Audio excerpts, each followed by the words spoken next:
Hey guys, good evening. आइए हम लोग शुरू करते हैं। हम लोग आगे का रूल नंबर 35। पीछे तक हम लोगों ने रूल नंबर 34 पढ़ा है, और जितना भी रूल आपने पढ़ा है दोस्तों, सारे इंपॉर्टेंट है, सारे महत्वपूर्ण हैं। तो किसी भी रूल को हल्के में नहीं लेना है। सारे रूल जो भी मैंने आपको पढ़ाया है वो एग्जाम्स में हूबहू वैसे ही आते हैं, और आज का रूल उनसे भी कहीं ज़्यादा इंपॉर्टेंट है। इसलिए आज मैंने लिख ही दिया है मोस्ट इंपॉर्टेंट रूल। देख रहे हो दोस्तों, मैंने आज लिख दिया है मोस्ट इंपॉर्टेंट रूल। तो अब देखो, मोस्ट इंपॉर्टेंट रूल में है क्या, बहुत ही सिंपल है। एक लाइन में, बस आपको एक लाइन में ये चीज़ को समझ लेना है। हल्का सा बस आपको थोड़ा सा ध्यान देना है। आपको नोटबुक में अपना सब कुछ लिख लेना है। उसके बाद मैं एक्सरसाइज कराऊंगा इसका, क्योंकि मैं जानता हूं कि बिना एक्सरसाइज के कुछ नहीं होने वाला है। आप लाख रूल चाहो एक दिन में पढ़ लो, लेकिन बिना एक्सरसाइज का कुछ नहीं होने वाला है। इसलिए मैं एक्सरसाइज पर ज़्यादा जोर देता हूँ, ठीक है। अभी चलो, आज का जो हमारा मोस्ट इंपॉर्टेंट रूल है, रूल नंबर 35, थोड़ा ध्यान से देखना है, ठीक है। अच्छा, इसमें दिख क्या रहा है, तो सब्जेक्ट है, गेट है, ऑब्जेक्ट है, और वर्ब का थर्ड फॉर्म है। अच्छा, वर्ब का थर्ड फॉर्म क्या होता है आपको पता होगा। जैसे डू का थर्ड फॉर्म क्या होता है, तो डू का सेकंड फॉर्म डिड, और थर्ड फॉर्म होता है डन, है ना। तो मैं इसी थर्ड फॉर्म की बात कर रहा हूँ। अच्छा, गो का थर्ड फॉर्म क्या होता है, तो गो का सेकंड फॉर्म तो होता है वेंट, और होता है थर्ड फॉर्म गॉन। तो इतना तो आपको पता ही होगा। तो चलो प्यारे बच्चों, आपको मोस्ट इंपॉर्टेंट रूल में देखना क्या है, पढ़ना क्या है, आप ध्यान से देखो। आपको जानना है कि subject plus gate plus object plus verb का थर्ड फॉर्म, यही वर्ब का थर्ड फॉर्म आपको समझना है, क्योंकि एग्जाम में इसी से क्वेश्चन आता है। ये हमारा स्ट्रक्चर है, आपने लिख भी लिया होगा। Subject plus gate plus object और प्लस वर्ब का थर्ड फॉर्म। अब ये है क्या, तो आप इसकी हिंदी लिखो। आप इस स्ट्रक्चर की पहले हिंदी लिखो कि कोई काम खुद ना करके किसी और से कराने के लिए इस स्ट्रक्चर का प्रयोग किया जाता है। एक बार मैं फिर से बोलता हूँ, आप लिखो अपने नोटबुक में कि इस स्ट्रक्चर का प्रयोग किसी काम को खुद ना करके किसी और से कराने के लिए प्रयोग किया जाता है। लिख लिया होगा आपने प्यारे बच्चों। अब मैं आपको बता दूं कि ये एग्जाम्पल में ये कैसे दिखेंगे, ठीक है। अभी देखो, मैंने ये एग्जाम्पल तो दे दिया। आई हमारा सब्जेक्ट हो गया, गेट दिख ही रहा है, ऑब्जेक्ट में ये दिस वॉल आ गया। वर्ब के बाद ऑब्जेक्ट आता है, ये आपको पता होगा, ठीक है ना। वर्ब के बाद ऑब्जेक्ट आता है, ये गेट हमारा वर्ब है। अच्छा, गेट का तीनों रूप क्या होता है पता है आपको, तो गेट का सेकेंड फॉर्म होता है गॉट, और थर्ड फॉर्म भी होता है गॉट, ठीक है। तो चलो, हमारा जो स्ट्रक्चर है उस स्ट्रक्चर पर मैं इसको लिखा हूँ। आई सब्जेक्ट हो गया, गेट और ये दिस वाल हो गया हमारा ऑब्जेक्ट। अब हमें इसके बाद वर्ब का थर्ड फॉर्म चाहिए। तो चलो भाई, पेंट का थर्ड फॉर्म क्या होता है, पेंटेड। अच्छा, पेंट का हिंदी क्या होता है, पेंट का हिंदी होता है रंगना। पेंट का हिंदी क्या होता है, रंगना, ठीक है। और पेंट का सेकेंड फॉर्म क्या होता है, पेंटेड, ठीक है, पेंटेड। अच्छा, थर्ड फॉर्म क्या होता है, तो थर्ड फॉर्म भी पेंटेड ही होता है। क्लियर है। अच्छा चलो, ये वर्ब का थर्ड फॉर्म है हमारा पेंटेड, ठीक है। तो अब मैं इसकी हिंदी बता रहा हूँ। अब देखो, इसका हिंदी है आई गेट, गेट यहाँ पे वर्ब का पहला रूप है। आई गेट दिस वॉल पेंटेड, इसका हिंदी है कि मैं यह दीवार रंगवाता हूँ। आप देख रहे हो हिंदी क्या है, मैं यह दीवार रंगवाता हूँ। इसका मतलब है कि मैं ये काम खुद ना करके किसी और से कराता हूँ। आई गेट दिस वॉल पेंटेड, मैं यह दीवार रंगवाता हूँ। अच्छा, मान लो बच्चों, यहाँ पर आई गेट की जगह रहता आई कैन गेट, तब क्या हिंदी निकलता, तो आई can gate this wall painted. इसका हिंदी होता है कि मैं इस दीवार को रंगवा सकता हूँ। दोस्तों, दरअसल हमारा सब्जेक्ट के बाद जो गेट आया है, असली क्रिया यही गेट है। टेंस के हिसाब से ये गेट बदलता रहेगा। जैसे मान लो कि कहना हो, मैंने यह दीवार रंगवाया, रंगवाया यानी पास्ट इंडेफिनिट टेंस, काम हो गया है, तो आई गेट का गॉट कर देना। लेकिन प्यारे बच्चों, इस भीतरी को आप नहीं छुओगे, भीतरी एकदम सेम भीतरी ही रहेगा हमेशा। क्लियर है। तो यही हमें सीखना है प्यारे बच्चों कि इस स्ट्रक्चर में हमें वर्ब का थर्ड फॉर्म पूछता है एग्जामिनर, और यही वर्ब का थर्ड फॉर्म हमें वहाँ पे रख देना होगा। अभी मैं आपको कुछ एग्जांपल्स दिखाऊंगा। क्लियर है। अभी जैसे मान लो कि यहाँ पे रहता कि मैं यह दीवार रंगवाऊंगा, तो आप सिंपल यहाँ पे क्या लगा लेते, विल लगा लेते। आई will get this wall painted. Clear है। मैं यह दीवार रंगवाया, तो रंगवाया तो यहाँ पे गेट का गॉट कर लेते, लेकिन इसको नहीं छुओगे आप, ठीक है। तो यही हमारा स्ट्रक्चर है और यही हमारा एग्जाम्पल है। जो एक दो और एग्जाम्पल लेते हैं, ठीक है। आई get this car, I get this car, this car हमारा ऑब्जेक्ट है, वॉश्ड, वॉश्ड देखो वॉश का थर्ड फॉर्म है वॉश्ड। तो मैं यह कार धुलवाता हूँ, ये इसका हिंदी है प्यारे बच्चों। आई गेट दिस कार वॉश्ड, मैं यह कार धुलवाता हूँ, ठीक है। अगला एग्जाम्पल है आई get this work done. I subject हो गया, गेट हमारा जो दिख रहा था स्ट्रक्चर में, दिस वर्क हो गया हमारा ऑब्जेक्ट और डन हो गया हमारा वर्ब का थर्ड फॉर्म। तो हिंदी क्या है, तो मैं यह कार्य करवाता हूँ। देखो मैं खुद नहीं करता हूँ, मैं किसी से करवाता हूँ, ठीक है। अगला एग्जाम्पल देखो I get this mobile repaired. देखो वर्ब का थर्ड फॉर्म है, रिपेयर का थर्ड फॉर्म होता है रिपेयर्ड, ठीक है। आई get this mobile repaired, I get this mobile repaired, तो रिपेयर्ड थर्ड फॉर्म है। गेट आया है, ये इसका ऑब्जेक्ट है। प्यारे बच्चों समझ पा रहे हो, एग्जाम में कैसे आएगा अभी दिखाऊंगा। तो आई गेट दिस मोबाइल रिपेयर्ड, लेकिन अगर यही बच्चे रहता कि मैं यह मोबाइल रिपेयर करा सकता हूँ, तब यहाँ पे हम सकता के लिए कैन लगा लेते, आई can gate this mobile repaired. अगर यही रहता कि मैं इस मोबाइल को रिपेयर कराऊंगा, तो यहाँ पे विल लगा लेते, शैल लगा लेते। अगर यही रहता कि मैंने यह मोबाइल रिपेयर कराया तो यहाँ पे गॉट लगा लेते। तो वो तो मान लो टेंस के हिसाब से बदलता रहेगा, लेकिन ये हमारा वर्ब का थर्ड फॉर्म हमेशा फिक्स्ड है। क्लियर है। अभी देखो एक और एग्जांपल देखो, I get my book covered, I get my book covered, तो मैं अपना किताब को कवर कराता हूँ, मढ़वाता हूँ, ठीक है। कवर कराना जानते हो ना, मढ़वाना। तो I get my book covered, मैं अपना बुक मढ़वाता हूँ। तो आओ बच्चों थोड़ा सा फिल इन द ब्लैंक्स देखते हैं कैसे आएगा। देखो I get your house, I get your house dash, भरवाना भरना है। स्ट्रक्चर देख याद करो, सब्जेक्ट है हमारे पास, गेट है हमारे पास, और योर हाउस हमारा हो गया ऑब्जेक्ट। अब हमें क्या चाहिए, वर्ब का थर्ड फॉर्म चाहिए। तो वर्ब का थर्ड फॉर्म बोलो क्या है, कलर है, कलर्ड है, टू कलर है और कलरिंग है, होगा क्या। तो बच्चों कलर तो नहीं, कलर का मतलब रंगना होता है ना, कलर का भी मतलब होता है रंगना, ठीक है ना। पेंट का भी हिंदी होता है रंगना। टू कलर होगा नहीं, कलरिंग आईएनजी होगा नहीं, हमें तो वर्ब का थर्ड फॉर्म चाहिए। तो कलर का थर्ड फॉर्म होता है कलर्ड। वैसे भी वर्ब का थर्ड फॉर्म अक्सर लोग ईडी लगा के बनाते हैं, ठीक है ना, ज़्यादातर तो ईडी ही लगा के बनता है। तो कलर्ड होगा। हिंदी क्या निकलेगी, मैं तुम्हारा घर रंगवाता हूँ, ठीक है। अगला एग्जाम्पल देखो भाई, यू सब्जेक्ट हो गया, गेट हमारा हो गया स्ट्रक्चर में था, योर शर्ट, तो अब चाहिए हमें वर्ब का थर्ड फॉर्म। स्टिच का हिंदी होता है सिलना, सिलना, ठीक है। तो चार ऑप्शंस हैं, स्टिच है, स्टिच्ड है, स्टिचिंग है, स्टिचेस है। क्या हो सकता है भाई, तो भाई स्टिच का थर्ड फॉर्म होता है स्टिच्ड, ठीक है। तो अभी सेंटेंस का स्ट्रक्चर पढ़े ही हो, तो तुम अपना शर्ट सिलवाते हो, ये इसकी हिंदी है, ठीक है। अगर ये रहता कि तुमने अपना शर्ट सिलवाया, किया, दिया, लिया, आपने पढ़ा होगा प्यारे बच्चों, तो ये गॉट कर लेते, कोई दिक्कत नहीं, गेट ही तो है ये। हमें तो ये ध्यान देना है, यही आता है। अगला है कि मैंने अपना शर्ट धुलवाया। अभी देखो गेट को गॉट किया है, कोई फ़र्क नहीं पड़ता, वो अपना टेंस के हिसाब से बदलता रहेगा। सब्जेक्ट आई हमारा, गेट हमारा दिख ही गया, माई शर्ट हो गया ऑब्जेक्ट। अब हमें वर्ब का थर्ड फॉर्म चाहिए, तो होगा क्या, तो वॉशिंग है, टू वॉश है, वॉश्ड है और वॉशेज है, क्या होगा, तो आंसर होगा हमारा सी, क्योंकि हमें वर्ब का थर्ड फॉर्म चाहिए। वॉश का मतलब धुलना और थर्ड फॉर्म होता है वॉश्ड, सेकंड फॉर्म भी वही होता है। तो हमें वर्ब का थर्ड फॉर्म चाहिए, हो गया। मैंने अपने कपड़े धुलवाए, खुद नहीं धुला हूँ, मैं किसी से धुलवाया हूँ, ठीक है।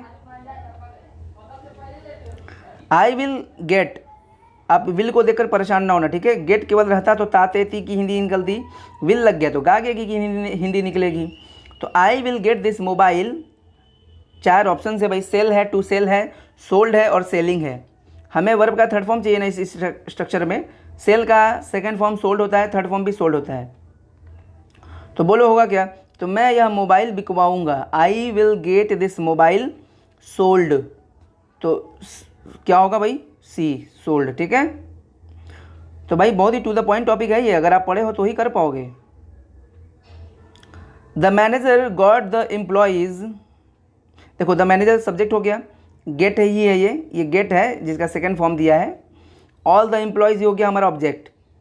अब हमें चाहिए वर्ब का थर्ड फॉर्म, तो वर्ब का third form scolded, scolding, scold और स्कोल्ड्स, क्या होगा भाई, आप जान लो कि स्कोल्ड का मतलब होता है डांटना, और स्कोल्ड का सेकेंड फॉर्म होता है स्कोल्डेड, और थर्ड फॉर्म भी होता है स्कोल्डेड, ठीक है, कन्फ्यूज़ नहीं होना है। तो स्कोल्ड का थर्ड फॉर्म स्कोल्डेड, तो होगा क्या, ये होगा हमारा ये। हिंदी क्या निकलेगी, मैनेजर ने सारे कर्मचारियों को डटवाया, खुद नहीं डांटा, डटवाया, किसके द्वारा? चलो मैंने लिख दिया बाय द बॉस, बॉस के द्वारा।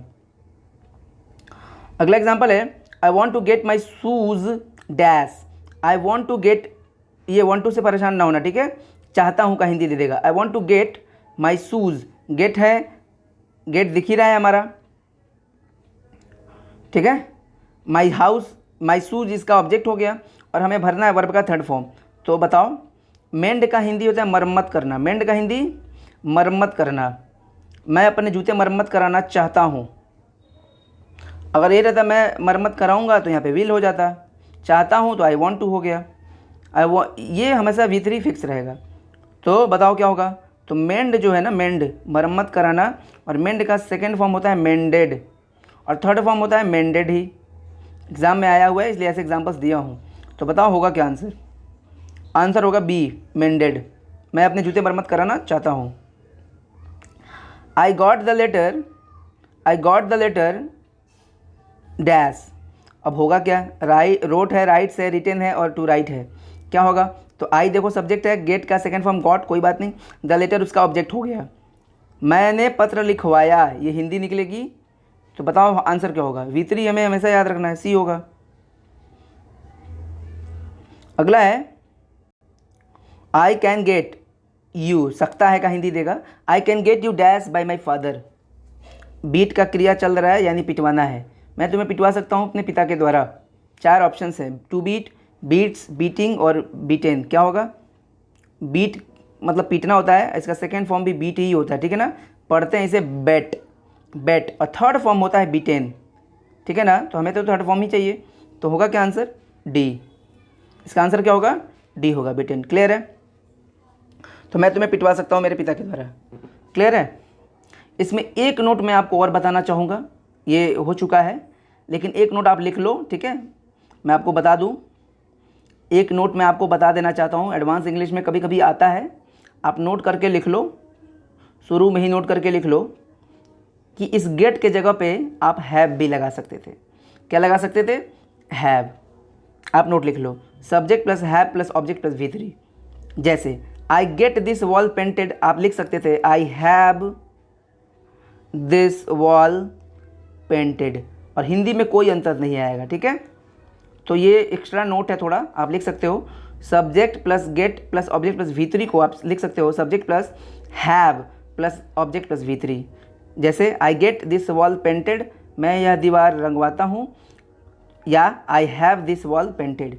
क्लियर है? अगर मान लो कहना होता कि, या मान लो ये यहाँ पे रहता गॉट, तब क्या करते?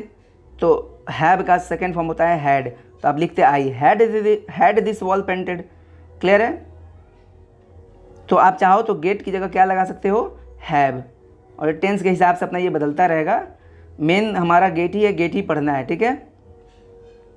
जैसे एग्जांपल में आई गेट दिस कार वॉश्ड, मैं यह कार धुलवाता हूँ। आप चाहो तो हैव की गेट की जगह हैव भी कर सकते हो, ठीक है। आई have this car washed. Clear है? जैसे मान लो कि ये है हमारा I got my shirt washed, चलो भाई सी आंसर होगा। लेकिन मान लो गेट की जगह गॉट है, कोई बात नहीं। अगर मान लो रहता हैव, तो हैव थोड़ी भरते। जैसे गेट का गॉट होता है पास्ट, वैसे हैव का पास्ट होता है हैड, तो यहाँ पे हैड भर लेते। तो गॉट कहो चाहे हैड कहो, दोनों सेम है। I got my shirt washed, मैंने अपने कपड़े धुलवाए, या I had my shirt washed. तो बहुत ही सिंपल है, ठीक है। जैसे यहाँ पे गॉट है तो आप चाहो तो हैव रख सकते हो, तो हैव का सेकेंड फॉर्म हैड रख सकते हो, तो वही चीज़ है। क्लियर है? जैसे I want to get my shoes mended, मैं अपने जूते मरम्मत कराना चाहता हूँ, ठीक है भाई। अगर चाहो कोई कि इसको दूसरे तरीके से कोई लिख सके तो बहुत ही सिंपल है, आप चाहो तो इसी को लिख सकते हो आई वॉन्ट टू गेट, तो गेट की जगह हैव लगा लो, माई शूज़ मेंडेड। क्लियर है? तो बहुत ही सिंपल है ये, ठीक है। हैव आता नहीं है ज़्यादा लेकिन आ भी जाता है कभी कभी। तो मेन रूल वैसे हमारा गेट ही है, तो याद रखिएगा। क्लियर है? चलो भाई, जैसे यही एग्जाम्पल है, आई can get you beaten bye my father. तो आई सब्जेक्ट हो गया, गेट हमारा हो गया स्ट्रक्चर में था, यूज हो गया ऑब्जेक्ट, और वर्ब का थर्ड फॉर्म हो गया बीटेन। अगर आप चाहो तो गेट की जगह हैव भी कर सकते हो। तो I can have you beaten bye my father, मैं तुम्हें अपने पिता से पिटवा सकता हूँ। ठीक है, चलो भाई रूल नंबर 36 चलते हैं। बहुत ही शानदार रूल है, ये भी एग्जाम में अक्सर आता है। रूल नंबर 36 चलते हैं। रूल नंबर 35 अभी पढ़े थे, अब रूल नंबर 36 के बारे में पढ़ते हैं। इनफ, इनफ, इनफ का हिंदी होता है क्या भाई? पर्याप्त, है ना, पर्याप्त। और इसके बाद लिखा है मैंने एक शब्द नाउन। अच्छा, नाउन क्या होता है? नाउन कोई भी चीज़ होता है, किसी भी चीज़ का नाम ही तो नाउन है। पानी, चीनी, हवा, दूध, राम, श्याम, लड़का, लड़की, सब नाउन है। तो दुनिया का कोई भी नाम नाउन होता है। और इनफ का प्रयोग अगर आप चाहो तो नाउन के पहले कर सकते हो। मेन रूल अभी मैं आपको बताऊंगा, पहले मैं बेसिक बता रहा हूँ। ठीक है, जैसे एग्जांपल ले लो, इनफ वाटर। जैसे क्या लिखा है? Enough water. तो इनफ वाटर का हिंदी क्या है? पर्याप्त पानी, काफ़ी पानी। सिंपल है, कोई दिक्कत नहीं। मेन क्या है अभी मैं आपको बताऊंगा। ठीक है, इनफ मनी, काफ़ी धन। इनफ बुक्स, काफ़ी किताबें। इनफ स्टूडेंट्स, काफ़ी छात्रगण। मतलब कुछ भी आ सकता है इनफ के बाद। ठीक है ना, इनफ के बाद ये सब नाउन है। इनफ एयर, पर्याप्त हवा, काफ़ी हवा। इनफ बुक्स यानी काफ़ी किताबें, सिंपल है। इनफ बॉयज़, काफ़ी लड़के। चलो भाई, ये तो हो गया।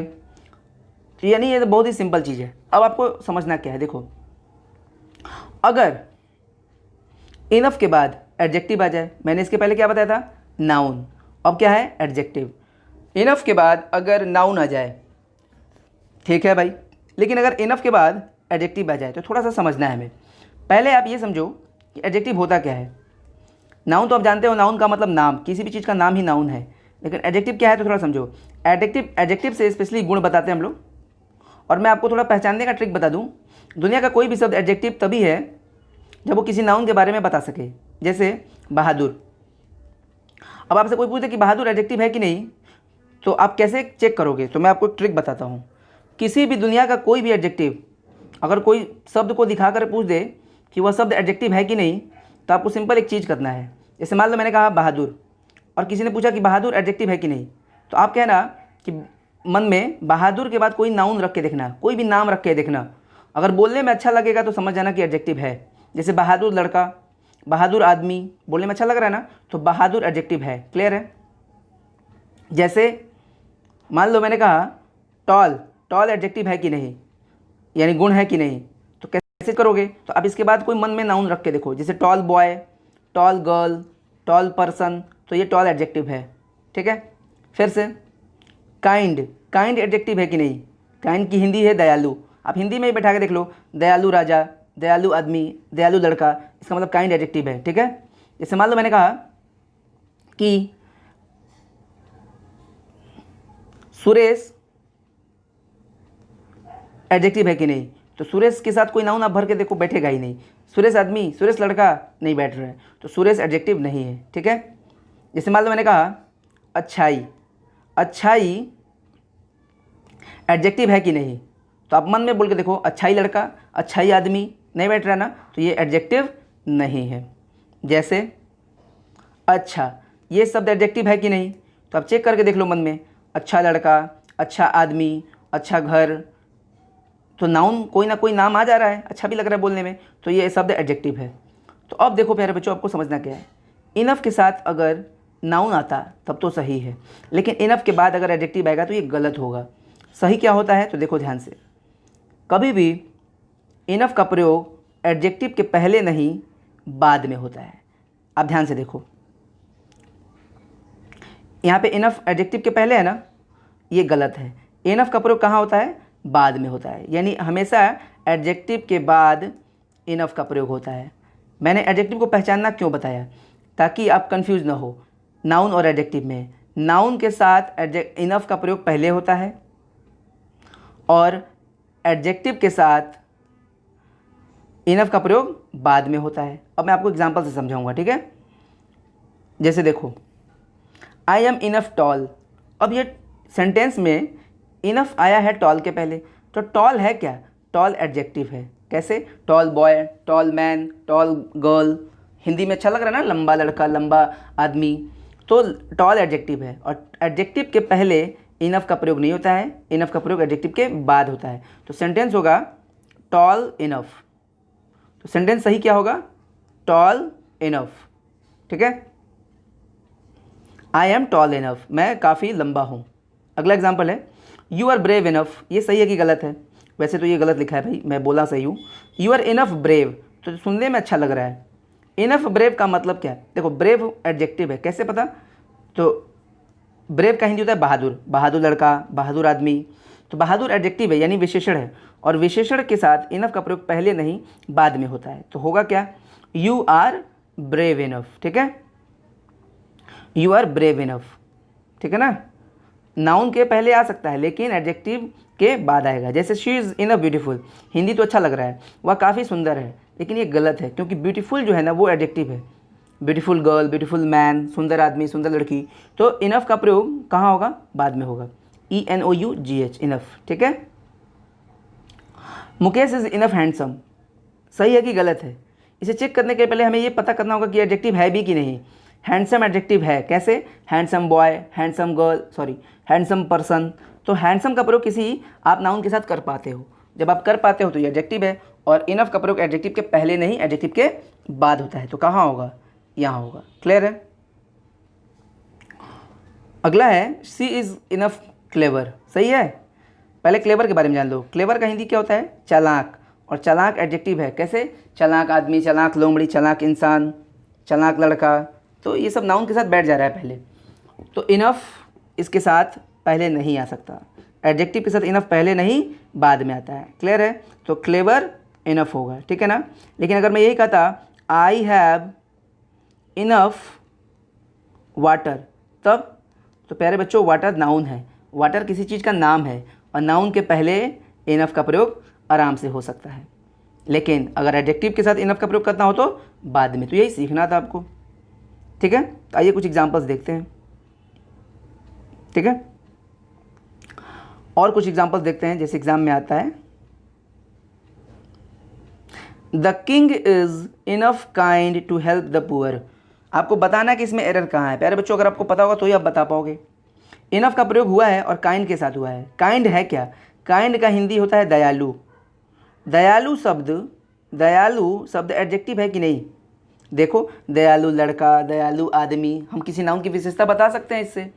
तो काइंड है हमारा एडजेक्टिव, और एडजेक्टिव के साथ इनफ का प्रयोग पहले नहीं बाद में होता है। तो आप क्या करोगे यहाँ पे? काइंड इनफ करोगे। ठीक है, राजा काफ़ी दयालु है, the king is kind enough to help the poor, गरीब लोगों की मदद करने के लिए। ठीक है, तो आंसर होगा हमारा बी। जैसे अगला एग्जाम्पल है हमारा,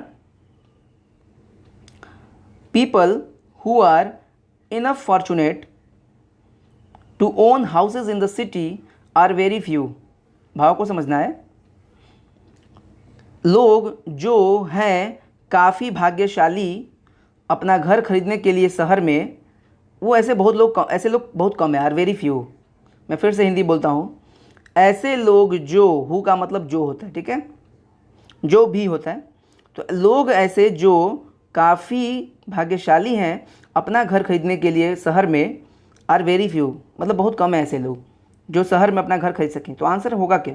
प्यारे बच्चों, यहाँ पे पहले आपको ये तय करना है कि फॉर्चुनेट जो है ये एडजेक्टिव है कि नहीं। हिंदी क्या है, आप हिंदी से समझो। भाग्यशाली शब्द अगर एडजेक्टिव होगा तो ये किसी नाउन के साथ बोलने में अच्छा लगेगा। अब बोल के देखो मन में, भाग्यशाली लड़का, भाग्यशाली आदमी, भाग्यशाली लड़की, भाग्यशाली इंसान। अच्छा लग रहा है ना? अच्छा लग रहा है तो ये फॉर्चुनेट क्या है? एडजेक्टिव है।